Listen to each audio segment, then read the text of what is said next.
The Galactic Trade Summit on Vorith Station smelled like ozone and quiet contempt.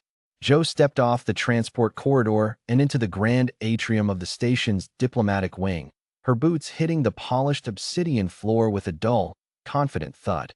Around her, delegates from 47 species moved in clusters, silk-robed Thalvari with their six-fingered gestures, the chrome-plated Mekdaran merchant lords, and the tall, gray-skinned Virak who stood in every corner like sentinels carved from stone. Nobody looked at Joe twice, until they did. Then they laughed. Not with sound, exactly. The Thalvari clicked their secondary jaws in that particular rhythm that their universal translator tagged as mockery.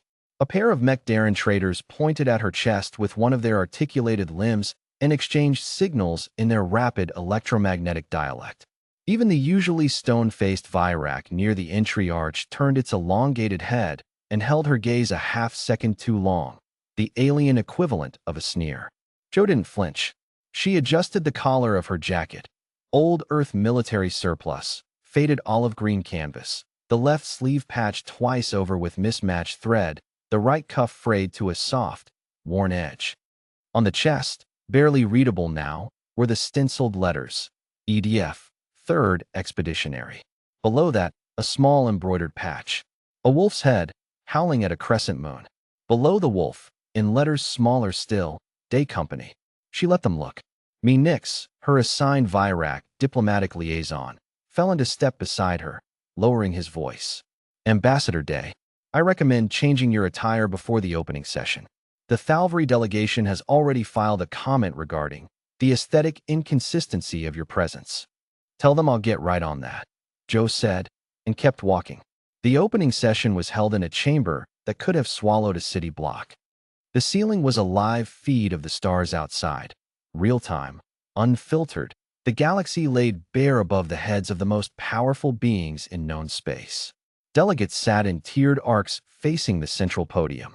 Humanity had been given Tier 4 seating, far back, near the ventilation columns, the kind of seat that said, "You are here because we allow it." Joe sat down, folded her hands on the table, and looked at the ceiling. She recognized the star cluster up there. She had been there once, not in a diplomatic ship.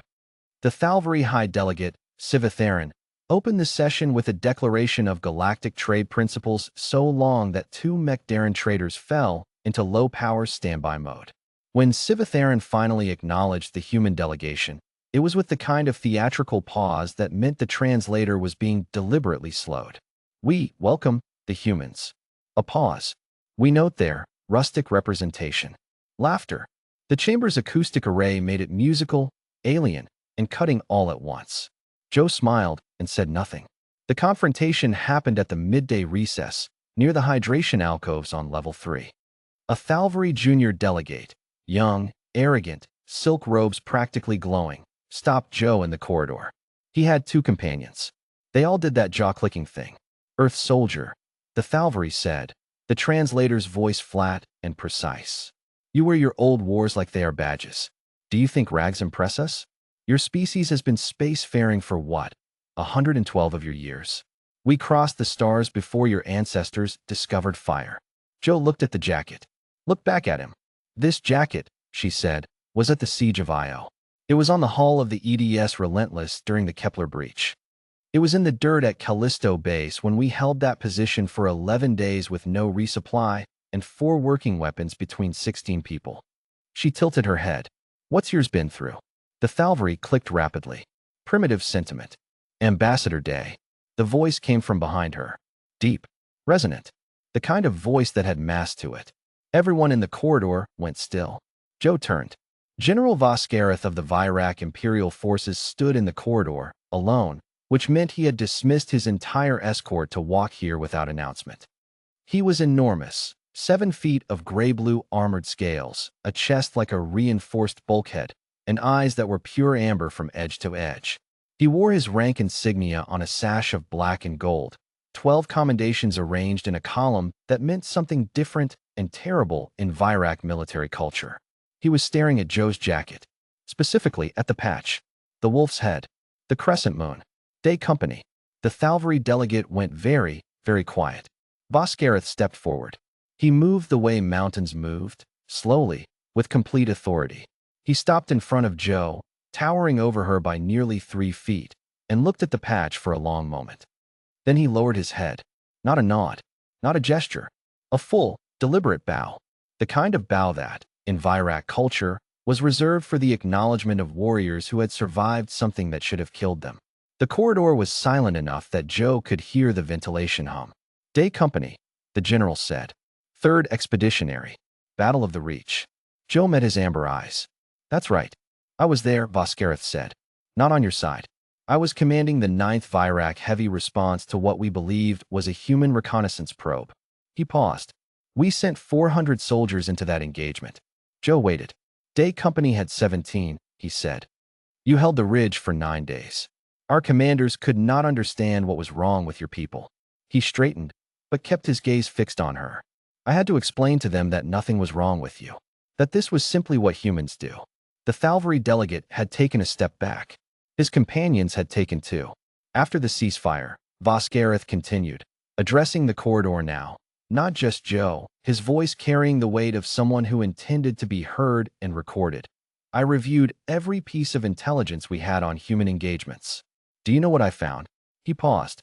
17 times in your short history of space combat, human units have been outnumbered past the point that any other species' military doctrine would classify as non-viable. Past the point of mathematical survival. He turned those amber eyes back to Joe. 17 times, they held anyway. 12 times, they won. Silence. "And the other 5? The Thalvari said, very quietly, as if he couldn't stop himself. "The other 5, Voskareth said, made sure there was not enough left of the enemy to call it a victory." The afternoon session of the Trade Summit ran differently than the morning. Humanity was moved to Tier 1 seating without explanation, or rather, the explanation was implied by the way General Voskareth took his seat in the Virak observer's box and said nothing to anyone. When the Thalvari High Delegate opened the floor to trade negotiation, he did not make any comments about rustic representation. Joe negotiated 3 separate resource access agreements in the span of 4 hours. She was thorough, patient, and precise.